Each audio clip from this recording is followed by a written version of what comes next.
Go for it. Hey, welcome to Woodstown Friends Meeting House. My name is Bonnie.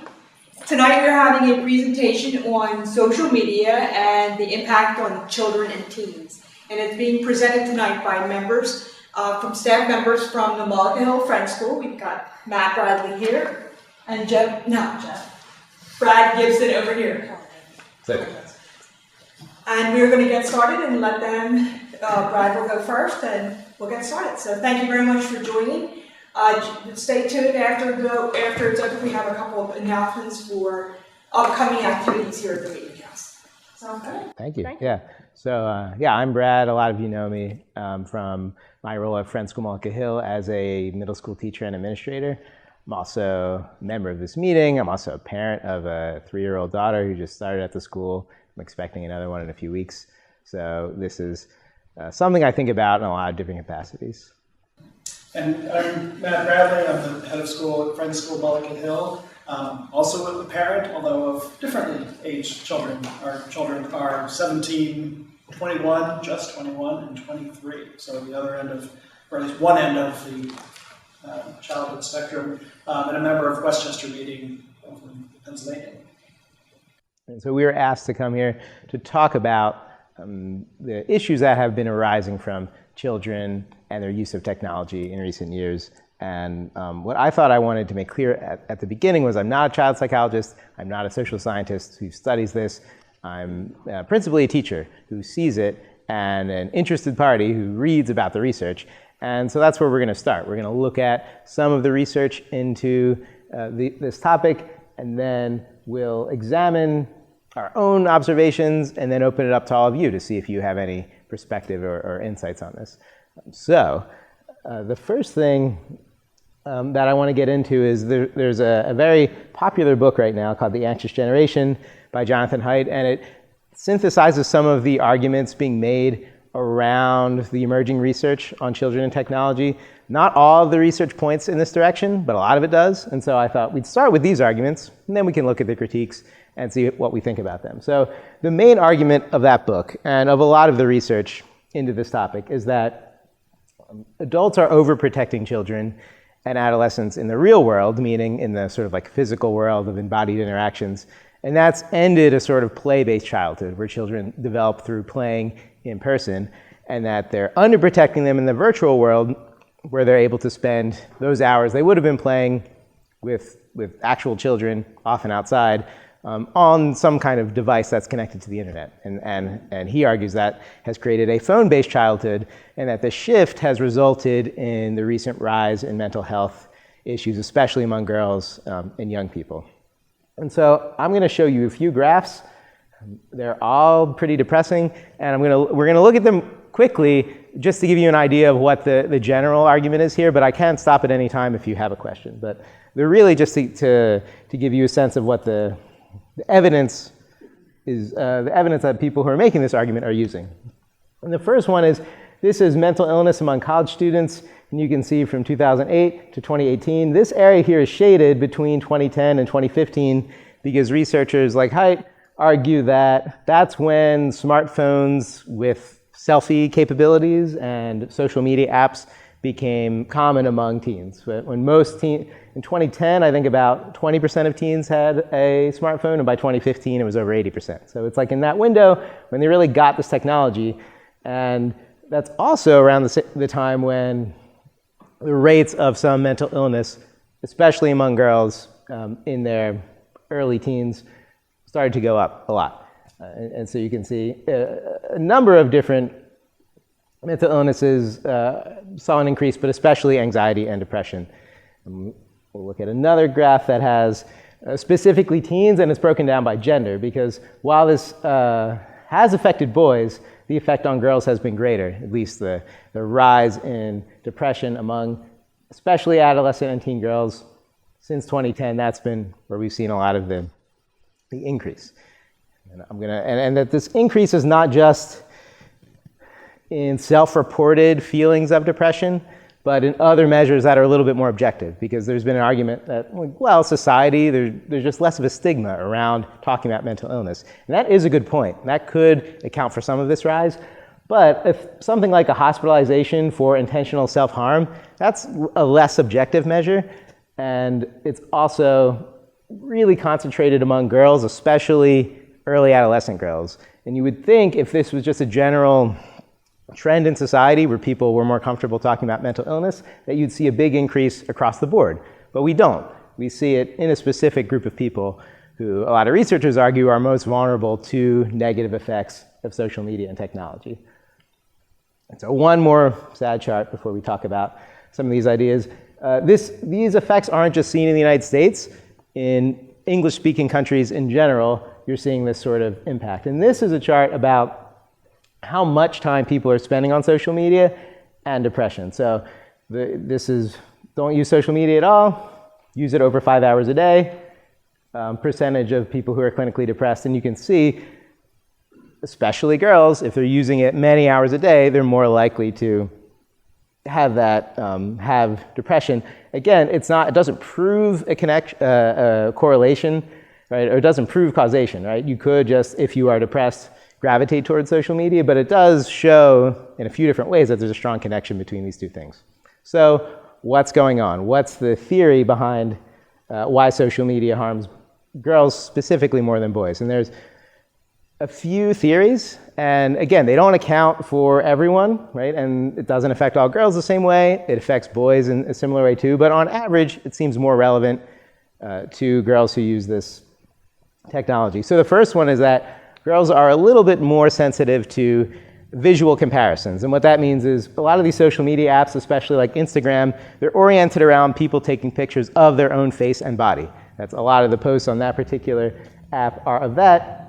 And those sorts of images are both appealing to girls and also potentially harmful if they're spending all their time comparing themselves to other people's faces and bodies, especially there are filters that can be used on those pictures to make people's faces and body appear idealized, and girls are also more susceptible to feeling the pressure of beauty standards and feeling badly about how they look. So that app is sort of designed in a way that makes girls particularly vulnerable. Another reason why social media might harm girls more than boys is that when girls do have conflict, they're more likely to show aggression in a relational way, meaning like a boy is a little bit more likely to use physical aggression, whereas a girl is more likely to want to harm another girl's relationship. And on social media, that's sort of like the main way you can communicate if you're annoyed with someone, right, is hurt their reputation. And so there's a little bit more of that happening. There's also something on sociogenic illness, and that's this idea that because girls are more likely to talk about their feelings and also to be affected by the negative feelings of other people in their social group, that they can be in an environment in social media where they're surrounded by sort of negativity and people who are talking about their mental illness, and that can have a greater effect on them. And the last one is just because the potential audience of social media is so large, that there's a higher likelihood that they will be harassed by men. It's easier for a person to find you on social media and harass you that way. So all of these things perhaps make girls using social media more likely to come to harm. But there is something going on with boys. It's just a little bit different. So this is the last chart, I promise, and it's of the average time people spend with friends, and it's by generation. So you can see this is the amount of time you spend with friends per day. This is 2003 to 2021, and then the different lines are different generations. The generation we're talking about is Generation Z, which was born around 1995 to 2010 or so, and you can see that their trend, and so young people spend the most time with friends in any group. That's been the case for generations. But this generation started spending a lot less time with their friends. And everyone took a dip. This is 2020, so it makes sense that everyone would spend less time with friends that year. But you can see that the other generations were pretty stable through this time period, whereas young people were spending less and less time with their friends. And I couldn't find a chart that broke it down by gender, but it was boys who were actually removing themselves from other people, spending more time alone the most, and especially young men, spending more and more time by themselves. And that is the story for boys more than girls, is that they've had this, and it's not just starting in 2010, like the the sort of like social media, smartphone age, that really since the 1970s, men have been declining in their achievement in a number of areas. So if you look at college admissions rates, men used to go to college more than women, but now there's an even bigger gap between women going to college and men going to college than there was in the 1970s. It's just reversed. And graduating from high school, also in work. So men's wages have been stagnant for the last 40 years. Women have been closing the gender pay gap.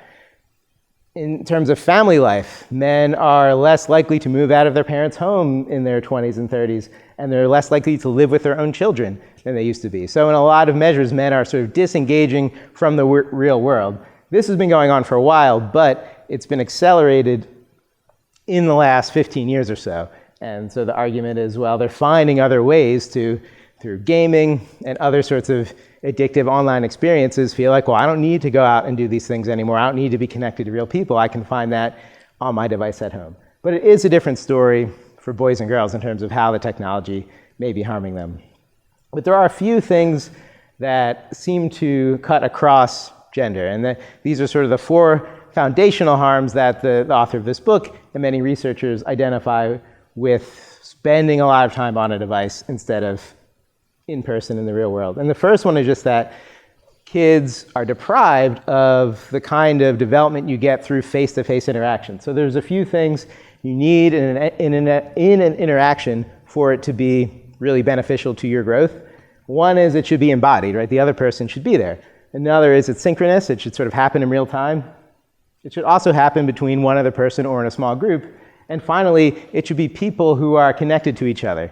Right, so a family, a team, a group of classmates in a school. If you get in an argument with one of those people, you're not going to just say, well, I'm not your friend anymore, I'm never going to see you again. But the problem with interactions on the internet is they are the opposite of this. You're not talking to them in person, you're not probably talking to them at the same time. It's usually you broadcasting something to hundreds or thousands of people. And those people, you are not closely connected to them. If you don't like them, you can block them, you can never talk to them again. And so some argue that, well, kids are still socializing, just in a different way. Well, yes, but this is a way that is not as good for their development.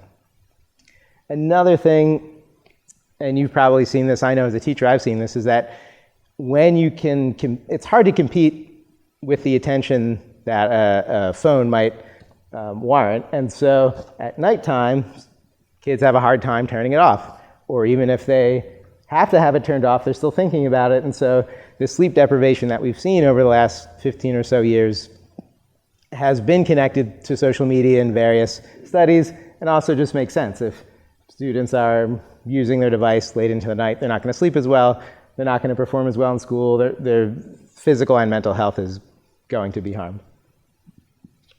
And just their attention in general is going to be compromised. So they've done studies about how many times in a day does a teen get a notification on their phone. And just from social media and communications apps, the average was 192 times.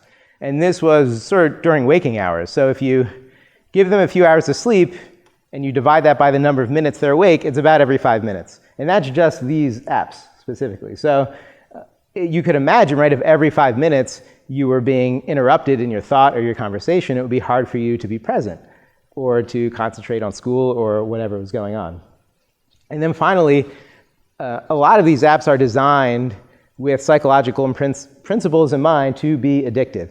So some things become addictive when people know they can get a reward, but they don't know when, right? And that's how social media apps are designed, that you post something and you get likes or you get retweets or whatever, but you don't know when they're going to happen. So you check and you check and you check and you hope that someone will notice you or say something about you that you like. And that's the goal. The goal of the designers of the apps is to get you to stay on them as long as possible and check them as often as possible. Not everyone who uses the apps are addicted, but they are designed to be addictive. All right, so that's a lot of bad news. But we're going to talk about why these theories are refuted by some people, that not everyone believes this is really what's happening. And then we're also, I promise, going to talk about what we can do about it. So first, let's talk about some critiques of these arguments. Yeah, and obviously, so as Brad said, this is all very alarming and concerning. That's why we're here. but there are some voices who say, well, obviously there are positive elements of technology, positive uses of it, and that, this author has written this book, he's selling a lot of copies, schools like ours are buying it up and reading them, it's making the speaker circuit, but is it all really all that bad? And one of the arguments, Brad, is that it's all correlative data. There's so much data that you share, and even more in the book. It's correlative. It happens to be happening at the same time, but it's not really the cause of the problem. Right. And that is a fair critique. A lot of the studies are about these two things are happening at the same time, or when someone uses social media, they report feeling this way. But they've tried to do studies that are more about finding a causal root. So they have done studies where they've asked students to report how they felt after they used the social media app for a certain amount of time. And usually they report negative feelings. Not always, though, but often. It is a really difficult thing to study, though, in terms of causation, right? Because this is like a dynamic environment where there's a lot of factors to consider.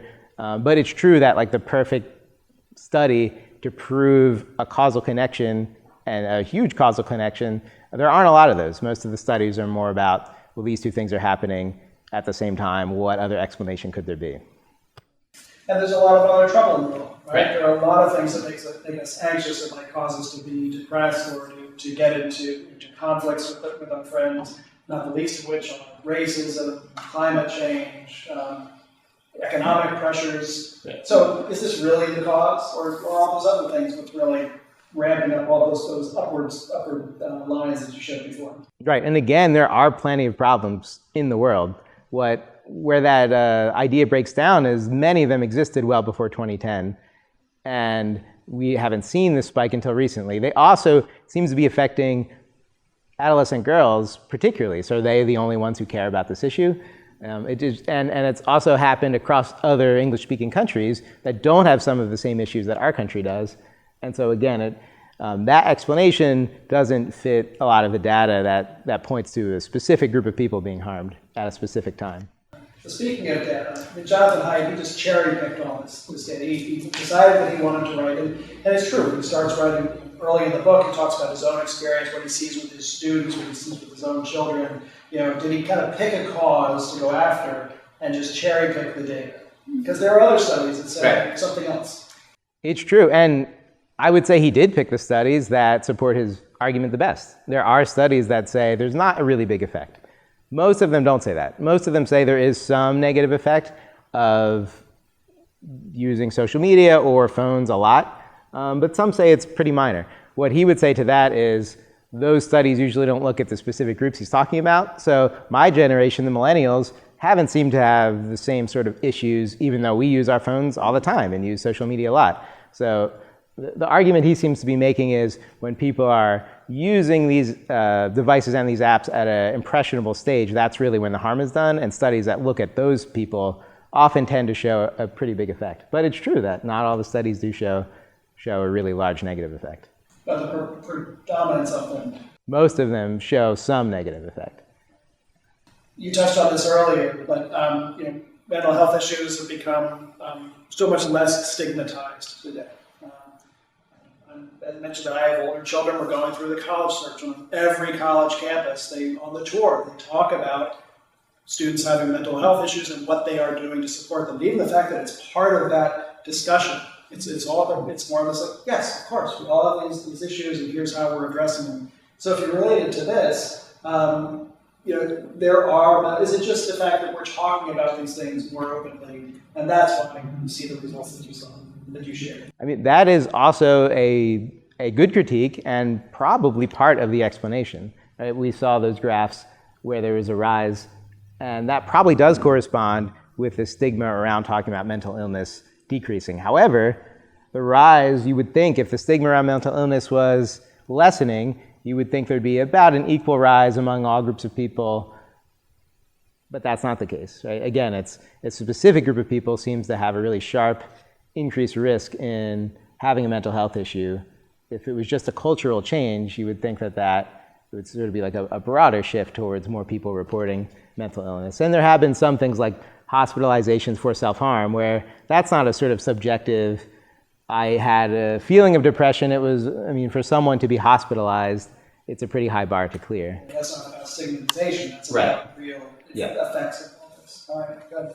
Is all technology bad? We could read this book and feel like we need to jettison all of it, right? Is that what Haidt is saying, that all technology is bad, it's all having these harmful effects? Right. I mean, he definitely doesn't say that, and evidence doesn't support that any use of technology is harmful. In fact, some use of some certain technologies seem to be associated with learning and with increased social connection. And there are people for whom even social media is great, especially kids who feel alone or like they have trouble finding peers who are like them. They can often find those people online. And especially if that can lead to in-person friendships, then it's almost certainly a good thing for them. It was more of just a trend where on average, people who use their devices or social media a lot were more likely to have problems. But again, how they use them, how often they use them, that does matter. And even the scary graphs we saw, none of them went up close to 100%, right? So almost 100% of teens have these devices. Most of them still are not suffering from a serious mental health issue, but the girls are 3 or 4 times more likely to. So that's sort of why it still seems like a problem.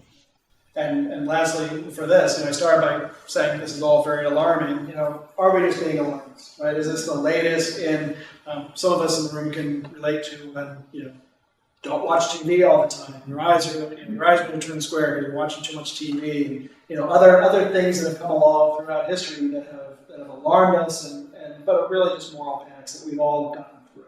Isn't this just the same? Well, tech companies are very unsympathetic. So they do make for a good scapegoat for problems that are, and even the book will say, larger than just one behavior. But MTV and video games and these other things I remember, there being witchcraft when Harry Potter came out, there was not a substantial body of academic research or medical data saying that there seems to be a connection between these two things, right? Where there is for this. And I guess the other question is, it's possible that the effects here are overstated, that there are other factors that are important.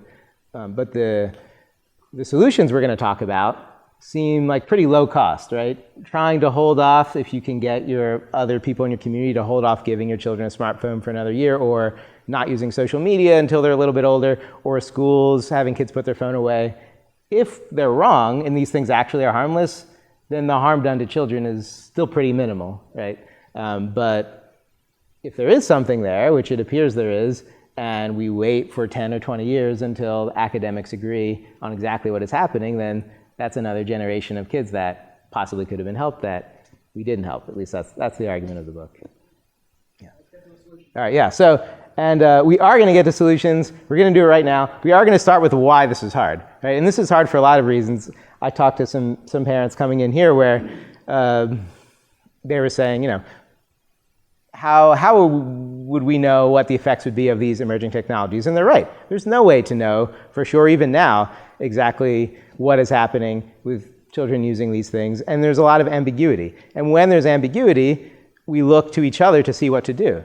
And when parents look to other parents to see, well, what are you doing with your kids? Almost all of them are giving their children access to this technology. And so then it becomes a collective action problem, right? Which is when a group of people all suspect that they would be better off doing something. But if only one of them does it, then the cost for them is too high to bear, right? And so in the case of smartphones, if you are a parent and you think, I don't really want to give my child a smartphone, but everyone in the class has one, and if I don't give them one, then they will be left out. That's a huge cost, right? And you don't want your child to bear that cost, and you're not really sure how bad it is. Maybe it's bad, maybe it's not, who knows? So the problem around, and they've studied this too. There was a study, I had to find the study and read it because I couldn't believe the findings, where they asked college students, how much money would we have to pay you to stop using a social media app for a week? And the average was about $50. They would need $50 to stop using it. And then they said, what if we could get your whole peer group to stop using it at the same time? How much would we have to pay you then? And on average, the students said, I would pay you, the experimenter, to do that. Like, I would give you money if you could get my friends to stop using this so I could stop. And like that to me is the definition of a collective action problem. Someone acknowledging, I really have to do this thing, but if I didn't have to do it, it would be much better, but I have to do it. So despite all that, there still are things that we can do. And as a school, we are sort of a collective, a community, and so schools can be part of the solution in helping students separate themselves from this technology, at least during the school day. So one way that schools, and this really gets right to the heart of the addictive nature, right? If these devices and what's on them is so addictive that students cannot stop paying attention to them, even if we as educators are saying, put that away, because you need to pay attention to this now, put that away because we need to be part of a discussion, is really to remove what is so drawing them in. And so many schools have gone to actually implementing and enforcing policies that take them out of their hands during the day. You can see up here, there's a whole range of options. These are a few that I think illustrate the range, right? From kind of the shoe pouch, the shoe storage pouch idea that students can slip them into, and this is the route that our middle school has gone. At the beginning of every day, students are expected to not turn their phones in, but place them in this storage space for the day. The yonder pouch, which is a way that students can still have it in their possession, but it is locked up for the day until it's released at the end of the day, and also locked lockers, right? Just like, well, not just like, it's kind of like the post office, right? Or a security place where the phone is put at the beginning of the day and locked away so that only that student can go back and retrieve it at the end of the day. But again, it's putting it in, taking it out of their hands, kind of taking that option away from them. And in many cases, at least anecdotal, Brad shared a lot of real studies and data, at least anecdotally, students respond by saying that they actually appreciate and they notice the difference, right? By having that taken out of their hands, they recognize how much more engaged they are in conversation or less distracted from other things during the day. They see that and they experience that, even if they might first say, you can't take this away from me, right? I guess that gets to that collective action. Collective action thinking. By doing it all together, they get to experience that.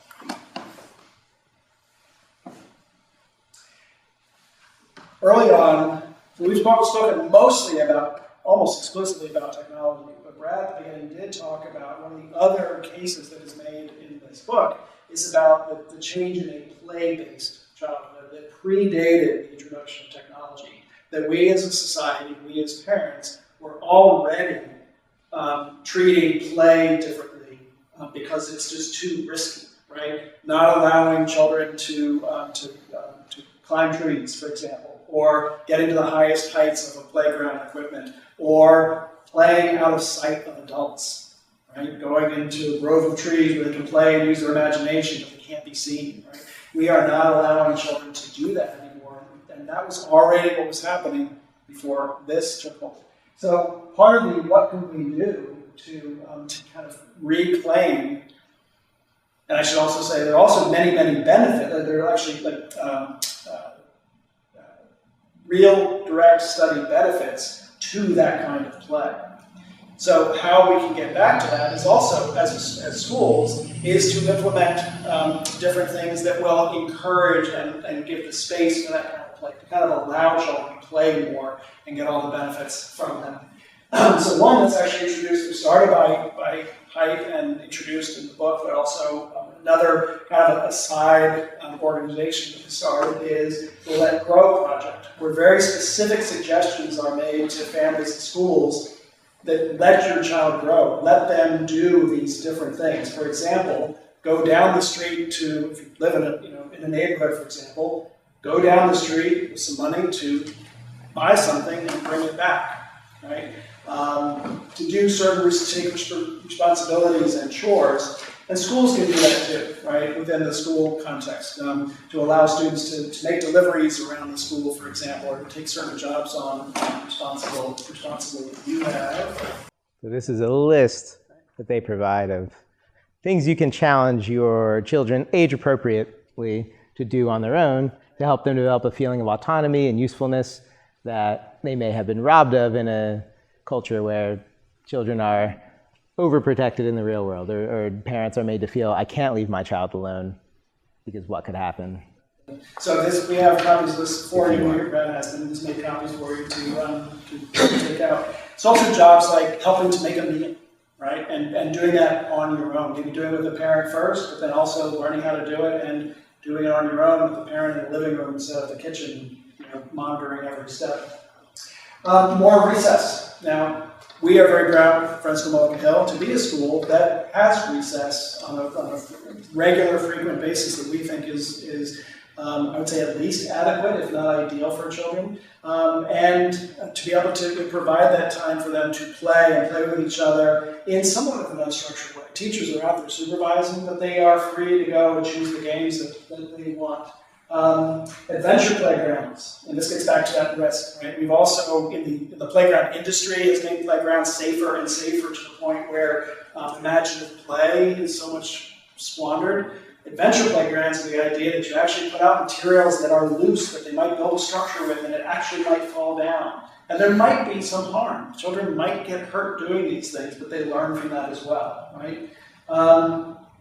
Fewer recess rules. This was an interesting discussion we had with our faculty at school as well. So again, we provide lots of time for recess, but should we maybe loosen things up where, for example, and this is a step that we did take, the adage, you can't play with sticks, put the sticks down. We have actually added sticks back into recess. larger sticks that can be, and they're being built into teepees. And they're being placed in between trees in a grove to create a fort. And they're being used as staffs, right, for imaginative play. They are not swinging those sticks at each other, but we actually provided sticks for them to play with. It's a way of, again, it's an example of maybe not fewer rules, but changing the rules, and changing the expectations. And it is really great to see the imagination and the creativity that they're using with something that otherwise our own isn't. It's sometimes what we were told growing up, and also our own instinct to say, no, you can't play with sticks. It has to stay on the ground. You're taking a breath.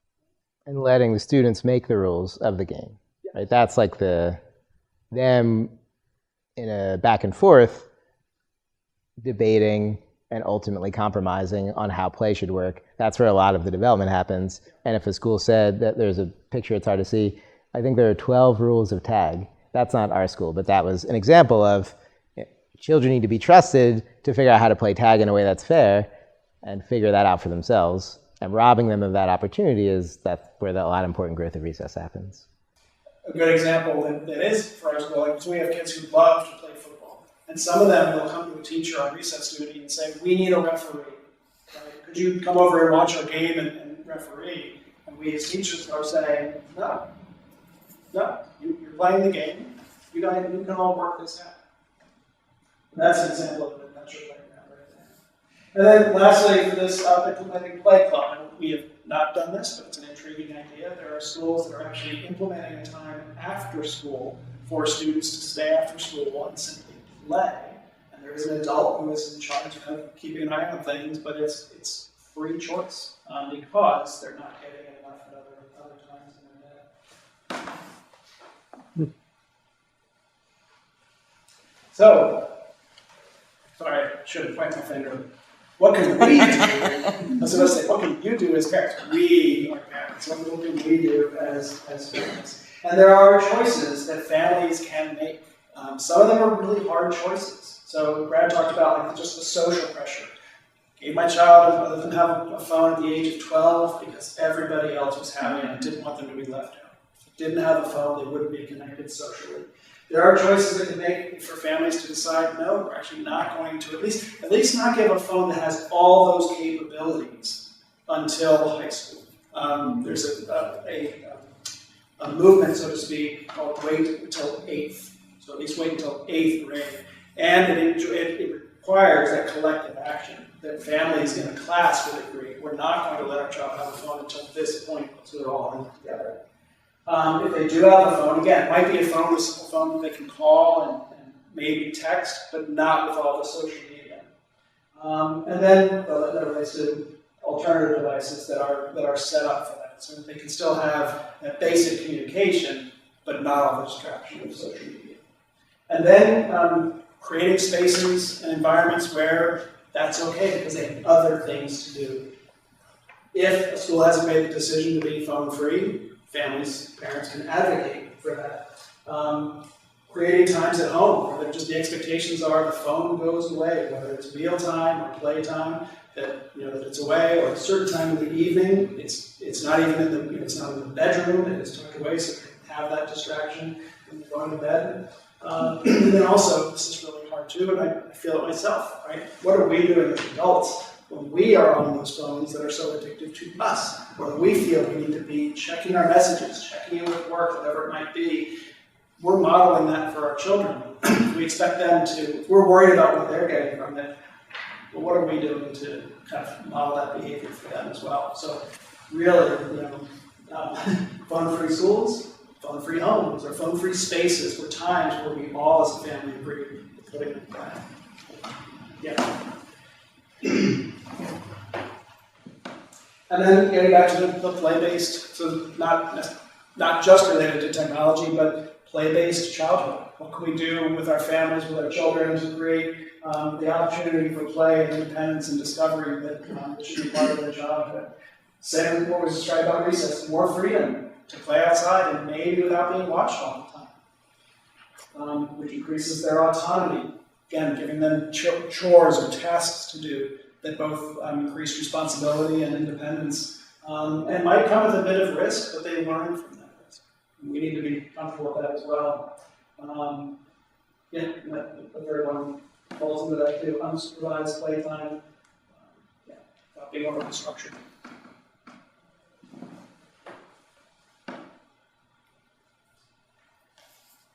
Some of this brings me to ours that working with other parents to change community norms. So first, you may go to the playground and you want your child, so I'm going to allow my child to take a little bit more risk and to have more free play. Well, is everybody else at the playground going to allow their children to do that with their child, right?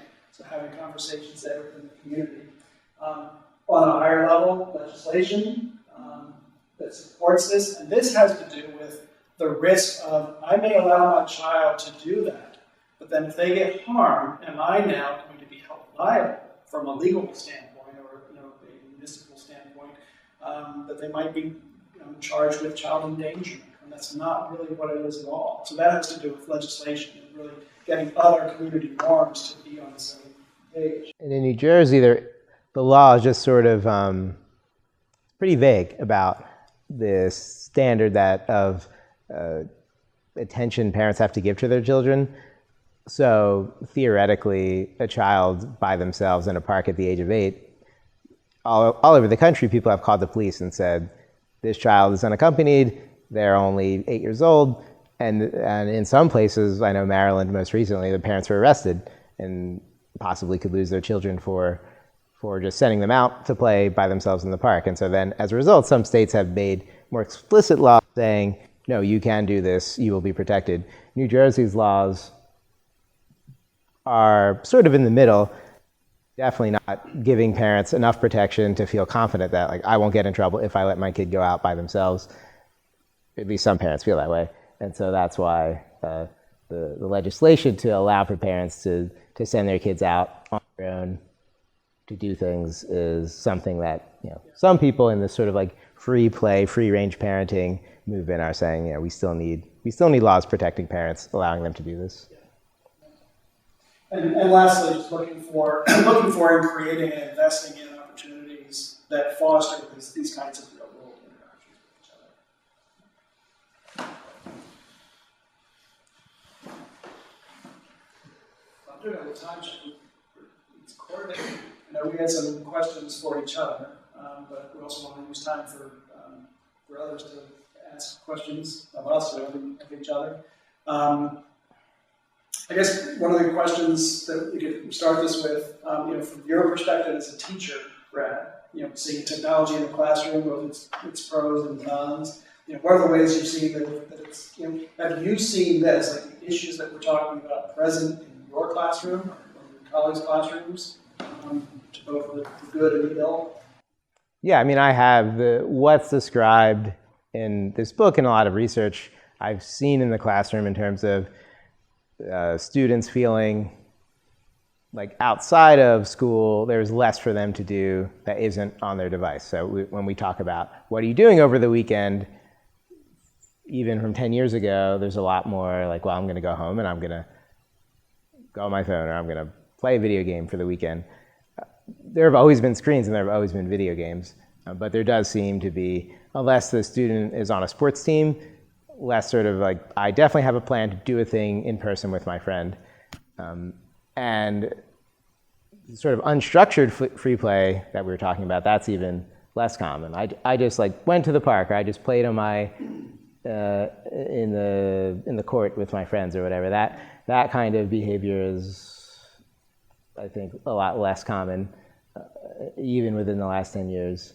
And then I know in talking to parents, I've heard them talk about this collective action problem, which I noticed, which I mentioned earlier, of, I want them to do certain things, or I don't want them to do other things, but everyone else is doing it, and what am I supposed to do? Or I want to send my kid to the park, but there's no one there for them to play with. Or I'm afraid to let them cross the street because I know what would happen if they don't look. And I don't really know what will happen if they never cross the street by themselves. That's a pretty ambiguous cost of not letting your kid do something. But we know that there is some cost, right, to not letting kids have that autonomy. So I turn that question out. What are you? Does this resonate with your experience? Is this? Yeah, Jack. It's not a question. But when Brad talked about the survey where students said, we'll pay you to close down the system, it made me think when our daughter was first year of high school, 9th grade, and she went to a party and came back after midnight, well after midnight. Her parents were not happy about this, and she was grounded for, 3 weeks, a month. And then she would get calls, and this was before cell phones, so there was only one phone in the house. And she would say, no, I'm grounded. I can't do this. I can't do that. She was actually happy to be relieved from the pressure to go here or go there. So, there's a relief, maybe. Thank you. Again, does this resonate? Yeah, my daughter's in 7th grade now, and our best family time is when she's punished from her phone. Yeah. And I'm like, I try to get her to see. I'm like, look, can you see? Like, she's happy. I'm like, I want you to see this, and she tries to attribute it to something else. Once she's punished, I'm not mad at her anymore. So she's like, I'm just happy because you're not mad at me. I'm like, yo. But I know there are other factors at play, and my husband, sees it too. I think that's very real. There's a sense of relief. It's the FOMO. It's the fear of missing out. It doesn't surprise me that college students who are broke as a joke would pay to have their peers stop doing the toxic thing. It's the fear of missing out, the fear of being left out. And so I think as parents, we have that fear of our children being left out, so we do the stupid things. Like I read the intro to that book, and that's as far as I could go. Yeah, it's upsetting. I was like, I said to my husband, I was like, I have to go to this thing because I can't even read the book because, my daughter's 12. We gave her, I was the last one, and I gave her a phone when she was 11. And I was the last one. She was like the outcast. And so I know a lot of my peers, my mom friends, share the same, angst and dilemma over the decision making. So I think the collective is so important. One of the reasons that we moved from public school to Friends was to try to get a grip on what was happening. So it definitely resonates. It's definitely scary. I appreciate you reminding me that there are other studies out there that question it, but I know it's real. Like I know. That's why we all didn't want to give our kids phones, because we knew that we didn't know how bad it was, but that it was probably bad. And so, we did it because we did it. Well, there was a lot of ambiguity, right? And there's a huge cost of not doing it, right? To your child. There was a huge perceived cost, yes. Right, yeah. Kids are really good at freaking out. Brad, did this guy, Walter, Is there any difference, say, between, say, an online school where kids are studying in front of a computer screen, maybe, all day, and is it just the screen, or is it the social media apps? Is there a breakdown? Yeah, I mean, he talks about sort of the 4 things you want in an interaction for development, and one is being embodied, right? So in online school, you're not embodied. You can be synchronous, right? You can do it at the same time, although a lot of them aren't. And it could be with a small group of people who are close to each other. And he actually mentions as like FaceTime being seen usually pretty positive when they've studied people FaceTiming their relatives and friends, and even among young kids, that it's almost everything except the embodied thing, right? But there, it's someone they really care about, and they're looking at them in the eye, and they're interacting in real time, and that's probably pretty good. So I think it's definitely not suggesting that any time a screen is evolved, definitely bad. That there are ways to use technology to bring people together, and I think the school thing for kids, there's a lot of play that's really hard to do in your room on your device, and so never getting to be in person with other kids to play is probably detrimental, but there still could be some good to come out of certain uses of technology. But not necessarily related to, right, that there are reasons why being together is really important to do, right? But not as related to like the emotional, the social emotional harms and the anxiety and so forth as the apps that are so addictive and so distracting and so manipulative. Well, based on that, in your experience again in the classroom, we're not saying that all technology is bad. No. What are some ways that you've seen that there's actually a really positive use of technology? Right. I mean, there's so much that we can do with our students that we couldn't do before. I mean, the internet is an incredible free library, and the ability to use Google Classroom and other Google Suite to organize information and help students keep track of it and give them feedback on it. I mean, those things are all really great for learning. And even YouTube allows students, if they're interested in something, to learn how to do it really well. And there's lots of great uses of technology. And I hope no one leaves feeling like they need to throw out all their electronic devices because they'll make their kids sad. I think it's more just thinking about what are we doing with the technology, how much time are we spending, and a lot of this is just like opportunity costs. Like instead of doing this thing with your friend in person, you're doing this other thing by yourself. And we've had that. People used to watch television 5 or 6 hours a day, and there's an opportunity cost to that. It might not have been as harmful in terms of social comparison and thinking about how you look and those sorts of things like social media, but that was definitely a problem if people were just watching television instead of going out. But I think the addictive behavior, and I know too, when you carry something around in your pocket and you have access to it all the time, that the urge to use it all the time, to fill up any space of boredom, that is greater with that kind of technology. So I think it's just, there are certainly benefits, but the risks are maybe greater than they used to be with this new technology. So I was wondering I don't know if either of you know for like these different studies and whatnot, but do you know how they're defining social media? Because there are kind of like layers. There's the type where, you give your actual name. There's the type where it's like a username. There's anonymous stuff. Then there's things like, forums where it's more focused around a specific, topic or something like that. And then of course there's things like YouTube where it's more about the videos and stuff like that. So any ideas or? It really depends on the study because, and that's the other, that the results of the studies are a little bit all over the place because the way they define it, the way they define childhood, how people use the technology, right? All of these things matter. And they're not necessarily consistent in the study, and they can be hard to measure because people aren't always good at self-reporting what they eat, what they do with their free time, right? Even if they think they're doing it accurately, they're not always. So that's not a maybe satisfying answer, but yeah, the studies sort of vary in how they measure these things. And he does, and I'm not going to remember exactly, I believe that he does define what he considers to be social media And it is more of the apps that have that addictive quality, that are engaging, that require responses all the time, that you can't stay away from, versus simply viewing a video, for example. Okay. What other questions do you have?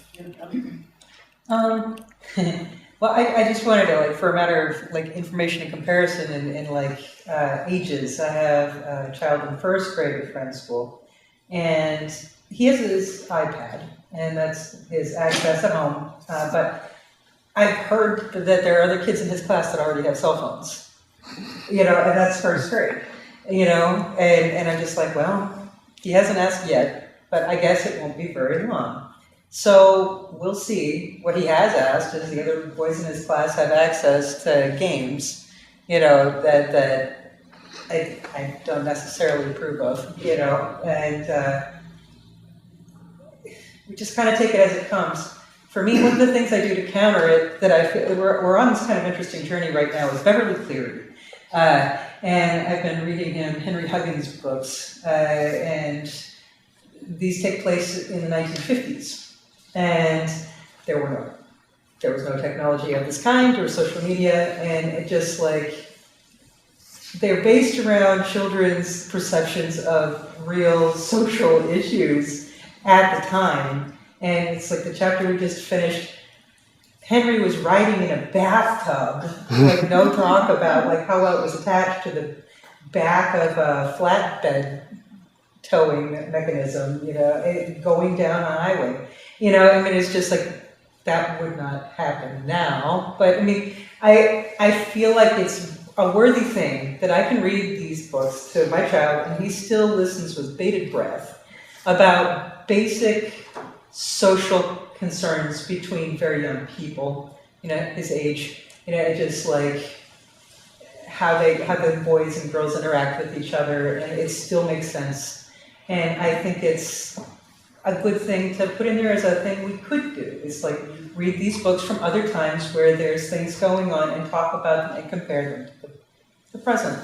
And say, what's missing? How is this different or the same? You know, what's still true? What, you know, is there anything these kids are doing that is just like, never would have occurred to you to do because you were busy doing something else? Yeah. The kinds of games that they play.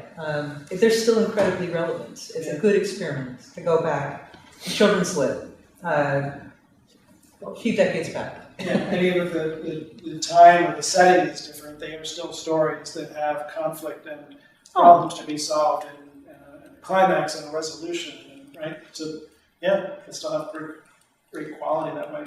Well, we do have some resources. Matt mentioned the let go sort of activities to give to your child to help them develop their sense of autonomy. We also have a, am I ready for personal advice, and is my child ready? And it's sort of like a checklist. And for your first grader, or whenever, you could go over it with them and say, like, well, here are things that you need to be able to show me before you seem ready. And also, this is from the Anxious Generation website.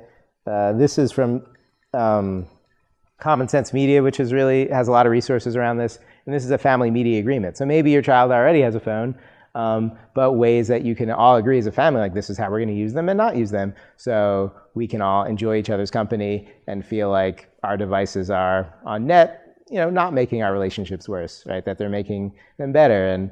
And again, like, these things are all for you to use or not use.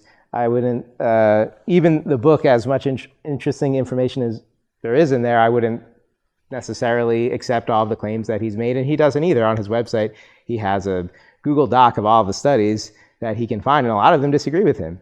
And he invites people to look at them and, you know, come to their own conclusions. So yeah, I wouldn't want people to feel coming out of this like, it's too late, there's nothing we can do, this is just how it is. It's like, you know, we're learning about this, we're talking about it, and that's sort of the first step in trying to be more intentional and thoughtful about how we use technology, because we are going to use it, and there's a lot of good to be done with it, but it's more about removing some of that ambiguity and empowering yourself to feel like, all right, I have a plan about how I'm going to help my kid, you know, avoid some of the potential harms and enjoy a lot of the benefits of it. Other questions? Am I allowed in? Oh, Just a comment. I don't use social media, but I feel pressured.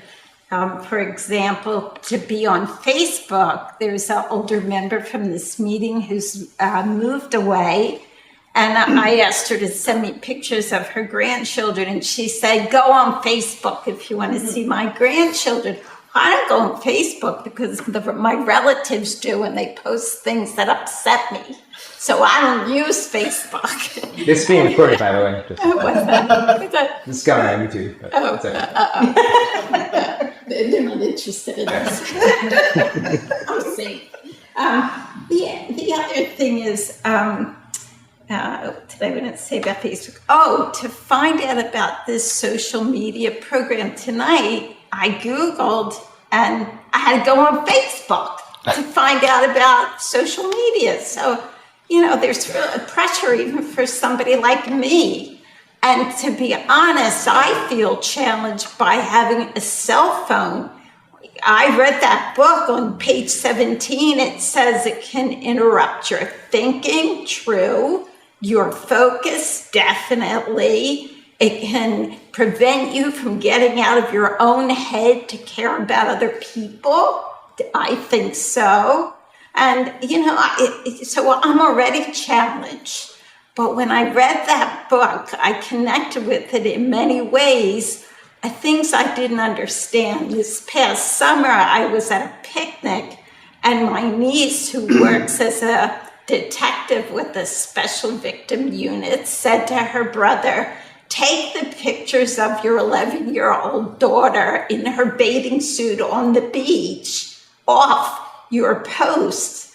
And I thought, he can't post pictures of an 11-year-old daughter in her bathing suit. And then I read that book, which made me very anxious, because the sexual predators are now more online than they are in the street. Well, that was news for me, but then I understood. And then, I was at the mall. This happened years ago. I was watching this mother in the mall, the food court, feed her baby. So cute. And when I was done eating, I walked up to the mother and I said to her, "I was sitting there watching you feed your baby. She's so cute." And the mother turned and looked at me with such horror. I could see that she was worried, and I said, "I don't want your baby. I just think your baby's cute." And I left, and I feel like that book explains what's going on now.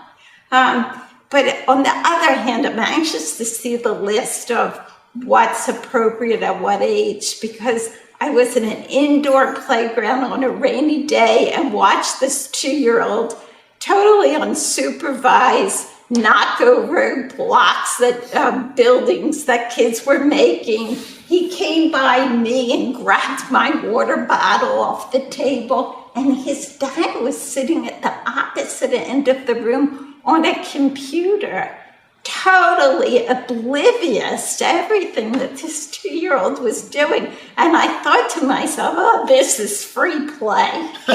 This is what people are going to use to justify that. So, I had a concern about that.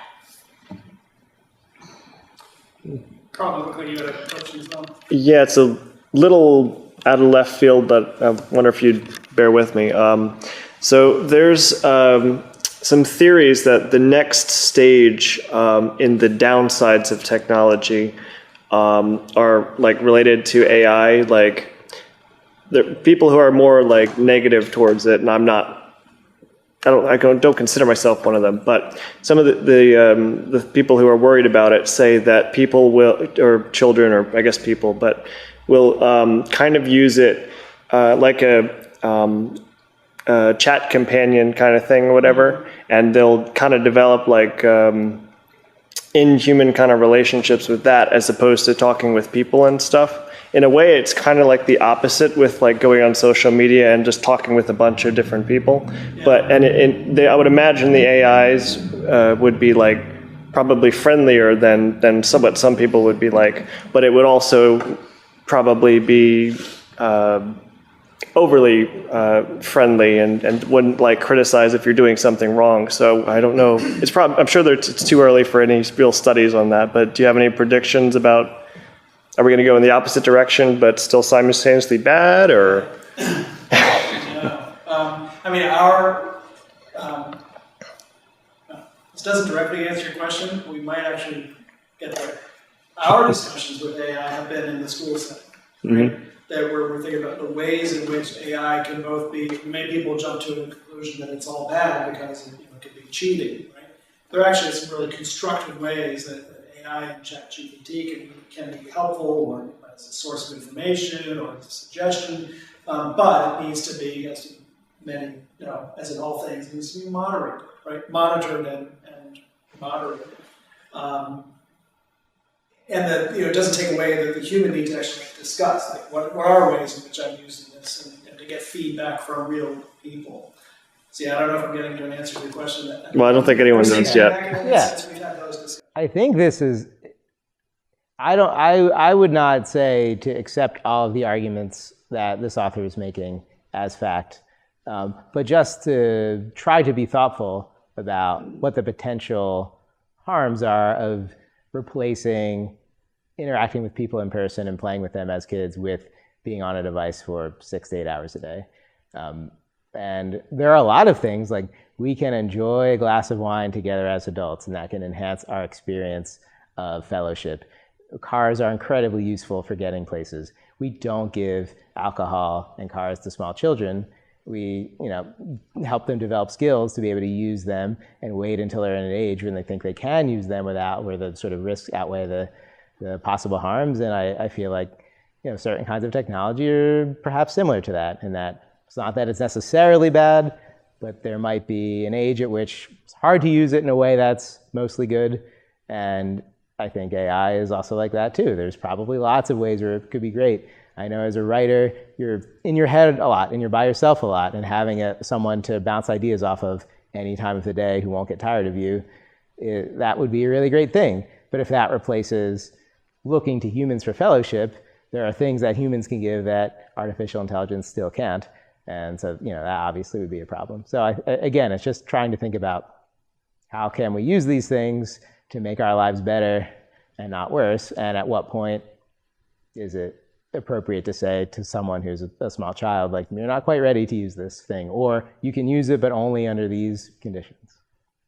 And to piggyback off of what you said, the American Academy of Pediatrics, I think it's 14 for cell phone. So I'm already trying to convince my child. I'm like, all right, 14, and when you're 14, it's going to be a flip phone. Right. And when you're 16, you can get your license, and then maybe you'll do a regular phone. Yeah. I hope I can do that. Yeah. Stay strong. Good luck, sister. I'm like, we're the last one. Yeah. No, it's really hard.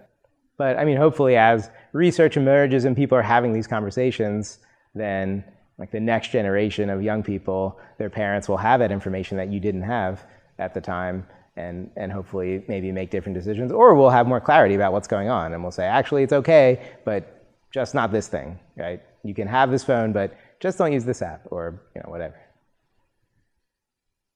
I really kind of like, given all these things, things that I really kind of hope at Friends School that there's opportunities for like this, like where the adults are all talking about it, but with the kids, ask their thoughts on it, and just about our concerns, just like what are their reactions to these kinds of things we're saying about what's the best way to balance.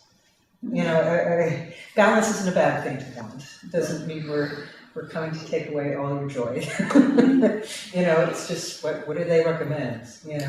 Well, our middle schoolers have our United Nations Day every year, and last year one of the topics they wanted to cover was mental health, and one of their resolutions was stronger laws preventing tech companies from allowing children their age creating social media accounts. So they are capable of thinking about this, but again, they wanted the United Nations to pass a binding resolution, right? Not their parent to be the only parent not to let them use the thing, right? But again, so they were asking for collective action too in that case. Although there was some 8th graders saying 13, yeah, and I just turned 13, so it's okay, right? So there was like a little bit of selective bias there. And maybe with like all things addictive, it's better to replace with something else, like give incentives. But part of the solution is just like, what would you rather? What else could we be doing together? And just come up with more besides, like open play is excellent. I definitely stay after school. I'm gonna let my kid play for a while. He's usually the last week picking up it. But yeah, just games.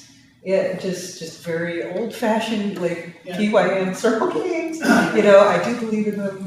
Things that can be done instead that create connections of different kinds that are not possible otherwise. Absolutely, because one of the reasons why this is addictive is because it feeds a physiological need, right? There actually is dopamine injections and bursts, right? That come from this, and bodies we need them. Right? And so exactly, what is something else that's going to, and play is one of them, physical, and human interaction is another one, and conversation is another one. It's not just, pull it away and then go figure it out, but actually helping children to find those and enjoy, and then they're drawn to that as well. They see the benefit of that as well. Which we can all do collectively. Your example at the very beginning of the punishment, children are actually are looking for and welcome when we adults put boundaries around them, which is now sounding contradictory because we're talking about free play with boundaries, but when adults actually help to put things in place that are beneficial to them, that they might start by saying, why did you do that to me, right? But they actually are looking for it. They're looking for schools. They benefit from schools putting guardrails or setting up situations that benefit them. And so, if I can bring us all together at the end, this is all part of the conversations we have together. Yes, having more conversations with students and teachers at school and with families, because we collectively can collectively make that a better situation for them. So I want to thank Brad. All that you shared here is really primarily responsible for pulling all this presentation together. I thank Woodstown meeting for hosting us this evening, and for all of you for being here. Thanks, Jill. Thank you. Thank you.